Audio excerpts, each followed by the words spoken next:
And welcome back, everyone, to the week of Who Would Win. Starting off the week of Who Would Win, we have from Philip G. Who would win in a fight? Anakin Skywalker, the alleged chosen one. Although you can make the argument that's Rey, Luke. Look, it's a good question. Who do you think was actually the chosen one? The one who brought balance to the Force. Remember, the chosen one was said to bring balance to the Force. And technically, all three of those guys did it. The Jedi, there were two, honestly, and they had lost their way, and therefore they had balanced it out. The dark side then overtook the light side for a while. Then Luke came, sort of saved. See, the whole idea that Luke was the chosen one is kind of flimsy because technically Vader is the one who still killed Palpatine, and he's the one who brought balance to the Force. But he only did that because Luke was able to bring him back. So. And then he got Rey and everything there. Look, I don't hate on the sequels anywhere near as much as a lot of other people do. You say what it's amazing how we do revision it. I'll get to the fight in a second, but it's prudent. We're talking about Star Wars. It's amazing how we do revisionist history. Because back, even when The Force Awakens came out, most people agreed that the prequels, I wouldn't say trash, but were lesser movies in the franchise. They were not as good as the original. But then, all of a sudden, like, the sequels admittedly didn't have a lot of direction, so people started jumped on the bandwagon and was like, well, at least they're not the sequels. I'm sorry. No. Both Last Jedi and Force Awakens, and look, it's all subjective, but Last Jedi and Force Awakens, problems they have are miles above the Phantom Menace and the Clone Wars. Revenge of the Sith is where you could definitely start making the arguments, and Rise of Skywalker, I'll admit, Rise of Skywalker is worse than probably Revenge of the Sith. Revenge of the Sith is probably legitimately, I think, the best one out of them. But now that we're about 2 minutes in, let's actually talk about this. So I've done Anakin versus Aang. I think I've done Anakin versus a couple people. Anakin, we know his story. Technically he's Jesus. He was a virgin birth. He was conceived through, allegedly, the midichlorians. We don't like to talk about that, but they're canon, although they never bring them up. Except when you hear the word M count. That means that of midichlorians. We don't like it, but it exists. But he was conceived, he was born, and then he was taken in. We know his story. Qui-Gon died, he was trained by Obi-Wan, fell in love, went to the dark side, became Vader, and then became Anakin again. At his peak as Anakin, he was a force on the battlefield. He was a master swordsman. I can't remember if he knew all six. He didn't know Form 7, but I can't remember if he knew all 6 other styles. His preference was Form 5, which is the aggressive form. It's a power, just striking form. And obviously his blue lightsaber color doesn't really mean anything in terms of strength for lightsabers. Very few lightsabers are different enough to actually be stronger than another. He was a skilled master swordsman. Physically, he was pretty tough too. He could take a beating and keep going. Plus, he had a cybernetic hand, which allowed him to beat the hell out of people with a punch. But his skill in the Force was impressive, to say the least. His raw power was hardly matched, particularly when it came to things like telekinesis, Force choking, Jedi mind tricks, enhancing his physicality with the Force. Force healing, we know he could do too. At least the games said he could showed he could do that, which I would imply he could probably do that if he had enough time to meditate. There are numerous other Force abilities. We know he could tame animals. We know that he could, he had visions of the future. But Anakin was just a force on the field. Link. Now, Link is... I am not a Zelda player that much. My sister's the Zelda player. I'm not that big of a Zelda player. I have played some Zelda. I am familiar with it.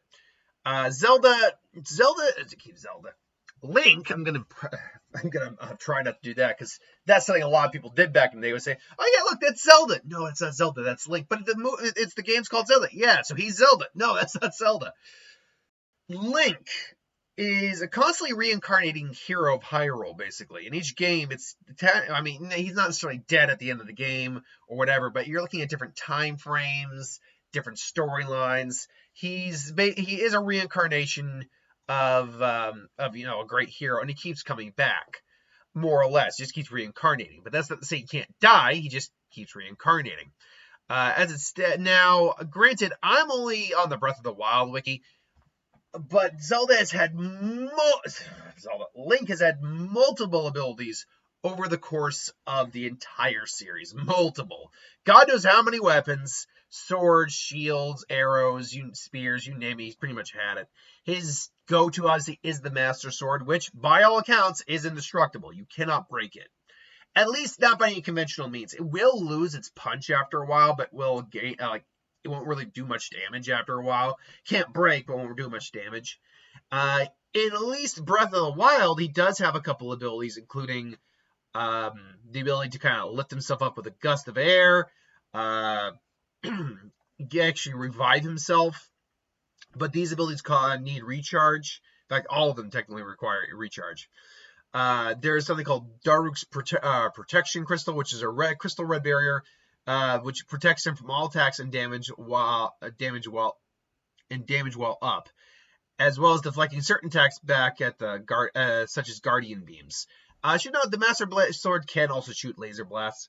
There's also Urbosa's Fury, which forms a spherical field of light around Link before lightning comes down and strikes everything in the radius.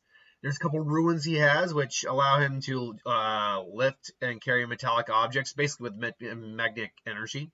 Remote bombs he has. Stasis. The stasis one I think is interesting. It allows him to freeze objects in time. While suspended in time, objects will store any additional kinetic energy that is inflicted upon them. Link can strike a suspended object with a weapon to produce a vast amount of kinetic energy, which will cause the object to suddenly move as if it regained mobility. Now, the question is Link actually capable of cutting you? Because theoretically, Link would just have to freeze you in time, go stab, and you're dead. My guess is, though, if I remember at least what happened in the Death Battle and the way they explained it, is that the moment you're touched, all that kinetic energy comes back. And you kind of go flying one way or the other. He can also summon giant crystal pillars of ice from any body of water around him. He's got a camera, all right. As well as he's got a cool motorcycle-like vehicle he can ride. Daybreak, which is a glider. There's a lot, and these are just the things I can find from Breath of the Wild.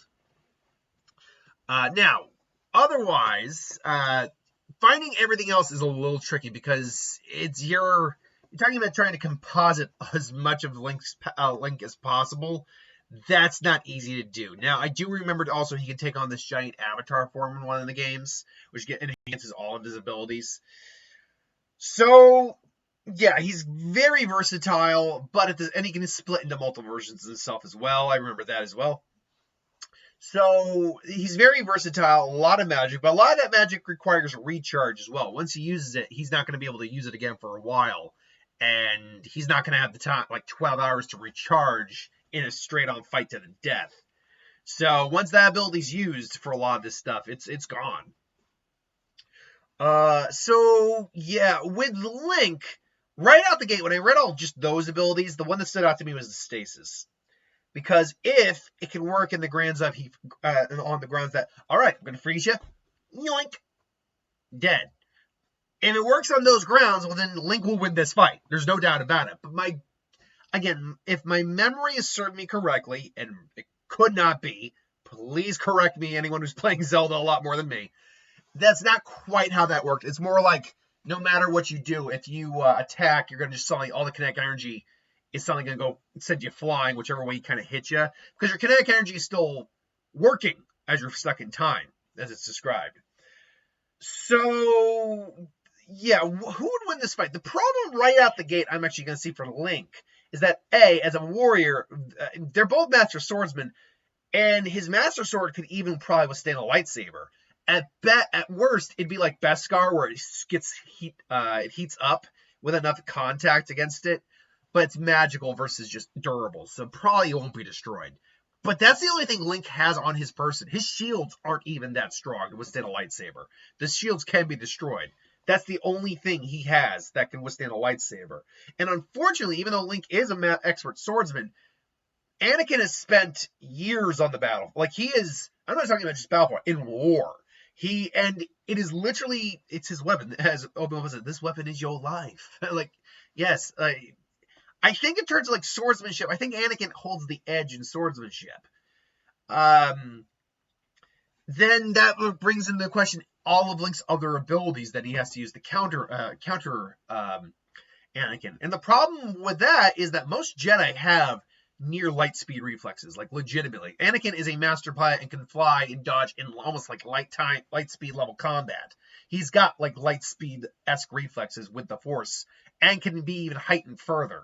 So things like the lightning, while powerful, Anakin could basically either block it with his lightsaber, which you can do that. Force lightning can be blocked, so basic lightning, if you could react in time, which Jedi probably could, you could also block.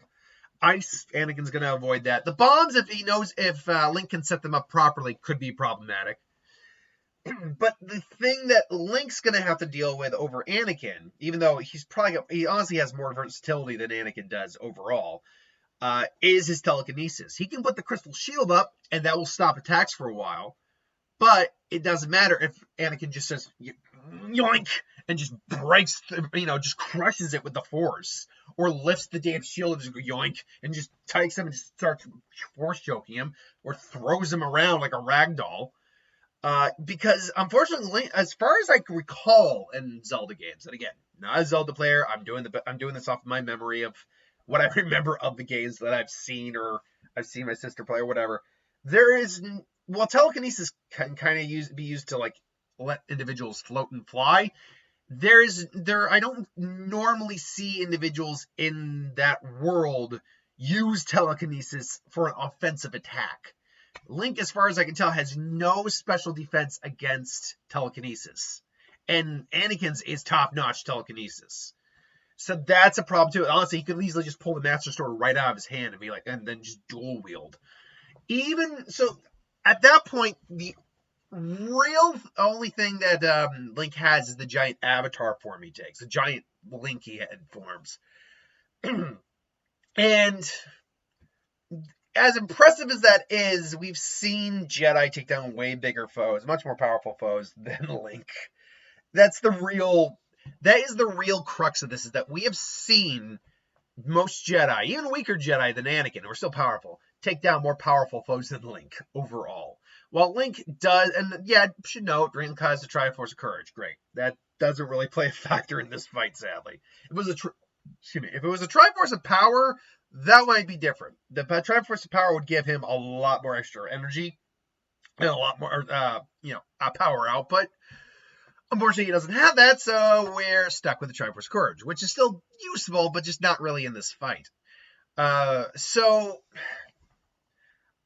Anakin is also a very skilled tactician. Now, Link is very smart too, but again, there's problem-solving smart, which is really what Link is most of the time. He's more of a problem solver than a tactician. Anakin, having spent a lot of time in war, is a tactician.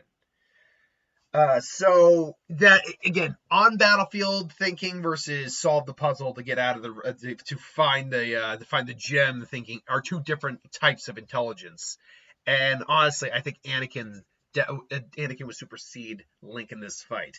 I do think Link's got enough skill and trickery under his belt, though, that he would be able to keep Anakin at bay and even get the one-up on him every once in a while. But I don't think he'd be able to do any lasting damage. Anakin definitely also be going for the kill more times than Link is. And so, I would, assuming the stasis isn't one of those things where it's like pause, stab, kill, there you go. Assuming it's not that, I gotta go with Anakin.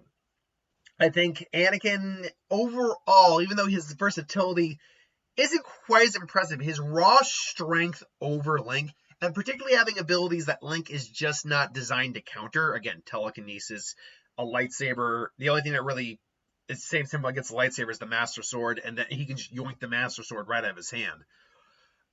So yeah, I would say that Anakin, between his overall skill as a warrior, tactical abilities as a warrior, and just overall more powerful, and his telekinesis is very not diverse, but very not adaptable. What's the word I'm looking for? You can do a lot with telekinesis, so it kind of evens out the versatility. Telekinesis is very versatile. That's what I was trying to go with. I'm gonna go with Anakin. This, though, is just my opinion. Let me know in the comments below what you think. Till then, thanks for watching. I hope you enjoyed. Like, comment, share, and subscribe. And I'll see you next time. I got the what if from yesterday to do. I'll explain that in the what if why it's not up yet. I'll see you later.